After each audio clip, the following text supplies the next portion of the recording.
pá, titis, titis, tititi, titi, pá, titis, titis, titis, pistis, pá. Bom dia, pessoal, ou boa noite. Hoje eu voltei com o Filosofia de Mim. Como vocês viram, eu mostrei algumas imagens de Kati, que eu faço Kung Fu e tal. Mas hoje eu vim falar de um assunto diferente, um assunto um pouco diferente. Eu tenho um blog de filosofia, Filosofia de Mim. O canal é Tablete de Rapadura. E eu falei de religião. E às vezes eu posto alegorias que são críticas à religião de uma forma geral. Mas você pode me perguntar assim, Everton, uma pessoa me perguntou, Everton, o que é que você tem contra a religião? Eu não tenho nada contra a religião. Nada, absolutamente nada. Mas eu tenho críticas severas a alguns meios, alguns modos, as maneiras que algumas pessoas acreditam, que algumas pessoas seguem. Eu vou contar um pouco da minha história. Sou espírita. Eu posso dizer, não exatamente sou espírita, mas eu fui espírita, vamos dizer assim, por cerca de 12, 13 anos, 14. Eu sou espírita desde os 8 anos de idade. Então eu tenho aquela bagagem de religião lógica, que é o espiritismo. Então o espiritismo nasceu como uma religião lógica. Nos 8 anos de idade, eu comecei a frequentar o centro espírita. Eu vi que era completamente diferente daquilo que as pessoas diziam. Eu tenho grandes elogios ao espiritismo, elogios sérios. O espiritismo realmente é uma religião que favorece a lógica, uma religião racional, não é só questão de crença. É uma religião que você entende os fenômenos são mostrados, alguns fenômenos que estejam em condição de ser mostrados são mostrados. Então o espiritismo é isso. Como eu tenho essa bagagem espírita, eu tenho críticas a algumas outras, não todas, algumas outras religiões e tenho elogios a estas. Então o espiritismo, como filosofia, eu não vou citar assim tanto como religião, porque o espiritismo como religião também é falho.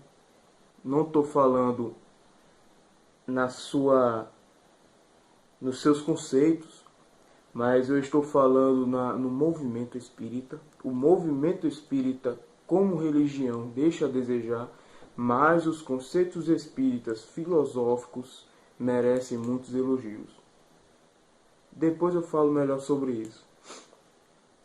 Então, eu me tornei espírita aos 8 anos,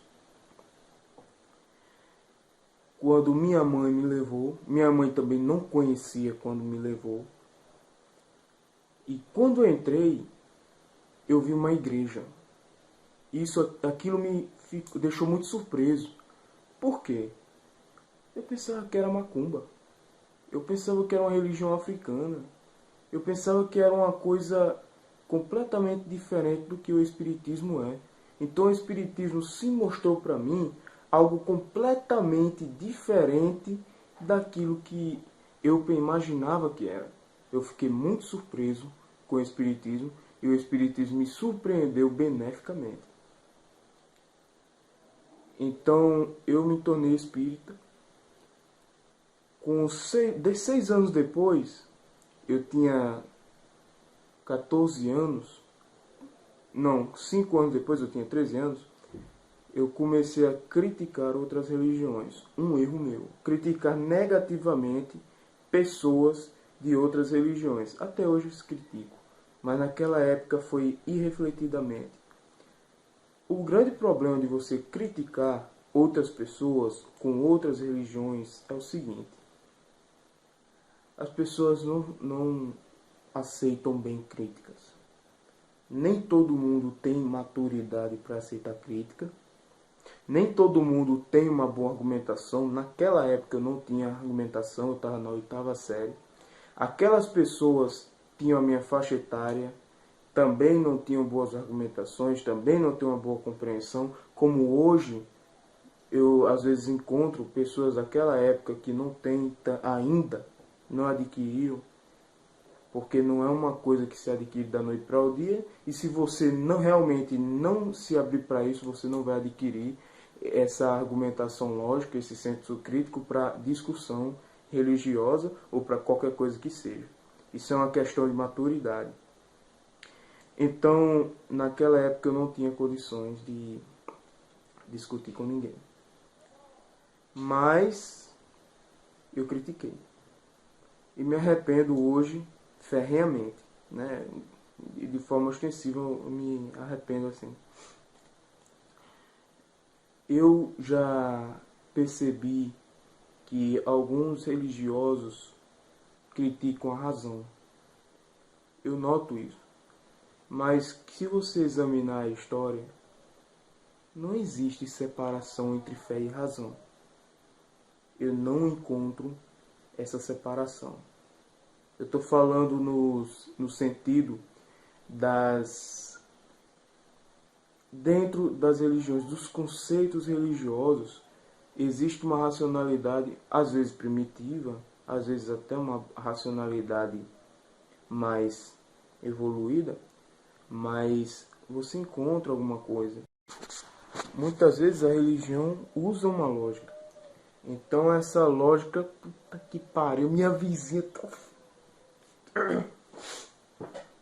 Muitas vezes ela usa uma lógica, mas essa lógica, ela pode ser... O catolicismo é lógico, sim, é lógico. O evangélico, ele segue uma lógica. Por quê? Eles têm premissas. Essas premissas são argumentos básicos que eles têm como verdade. Por exemplo, Jesus vai voltar. Isso é um argumento de que através... Sim, vai voltar para nos salvar. Que através desse argumento, toda a lógica deles se volta nessa suposta verdade. Então, às vezes, a lógica não necessita exatamente seguir do que é verdade, mas do que se acha ser verdade. Se eu conceber como verdade a existência de Deus, eu vou usar a minha lógica a favor da existência de Deus. Uso a existência de Deus como premissa básica, como início, aí eu vou distribuindo. Se esse Deus existe, Deus deve ser justo. Se esse Deus é justo, então ele deve dar uma segunda chance, ou ele deve mandar pessoas para o inferno, pessoas ruins. Então note que existe uma lógica em toda a religião. Mesmo aquelas que digam que não tem... E claro, existirão argumentos que fugirão da lógica. É religião, é questão de fé. Mas examinando, você vai encontrar uma certa lógica naquilo. Às vezes aquilo é uma coisa muito fabulosa, mas aquele argumento fabuloso, às vezes traz depois, posteriormente, uma lógica acerca daquilo. Puta que pariu. Então é isso aí. Eu discuti muito religião.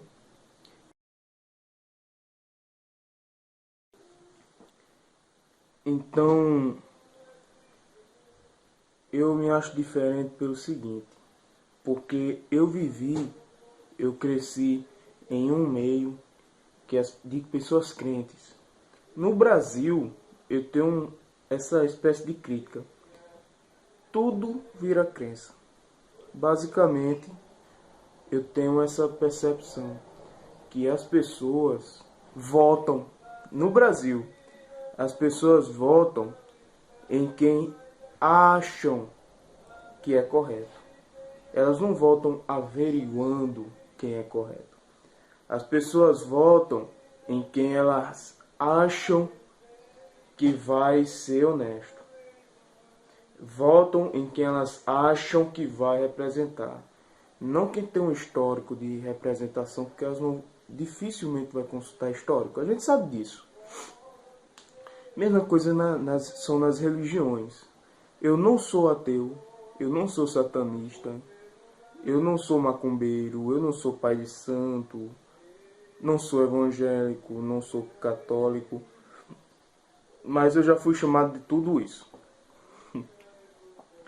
Eu me considero cristão, mas um católico vai dizer que eu não sou, porque alguns cristãos, eles não têm esse pensamento. Poxa, o cristianismo é uma coisa tão diferente, tão pontual. Mas às vezes você traz uma noção diferente daquilo ali, aí você altamente entra naquela falácia do escocês de verdade, né? O que é isso? É quando você diz assim, fulano, ele diz que é cristão, mas ele não é cristão de verdade. Então, exclui do grupo.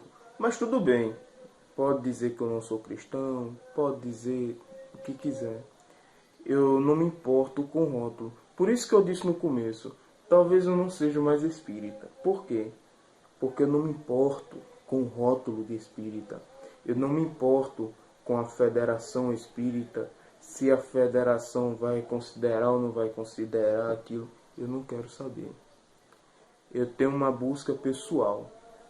Essa busca pessoal, ela necessariamente, na minha concepção, ela exclui a veracidade total de qualquer religião.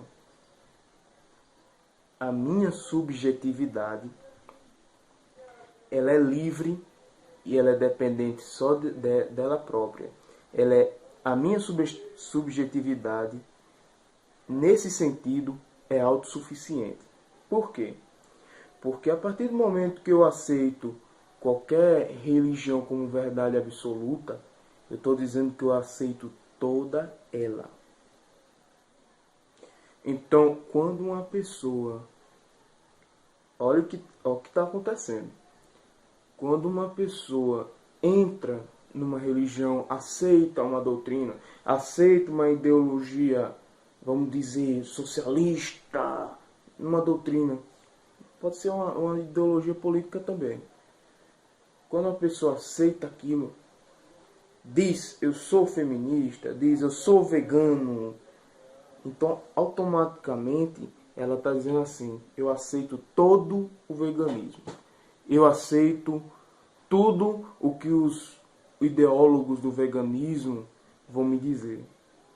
Eu aceito tudo o que meu pastor falar. Então, muitas vezes as pessoas têm essa opinião. Ou então aceito tudo que está escrito no livro sacro tal. O que já é uma coisa meio estranha, porque todos os livros sacros foram escritos em épocas passadas. E nem tudo aquilo ali é eterno. Pessoas que têm aquela questão de verdade absoluta num livro, pegam uma Bíblia Sagrada e dizem assim, aqui está contido toda a verdade, certo? Mas quando você diz que toda a verdade está aqui, e que tudo que está aqui faz parte de toda a verdade, você está ignorando uma coisa. Isso não é atemporal. Aqui não tem, em toda a Bíblia, não há verdade eterna, como em qualquer livro sacro. Eu tenho mais livros sacros aqui em casa, e às vezes eu baixo pela internet. Eu indico isso a vocês. Tiveram alguma curiosidade, baixe na internet. Então é isso aí.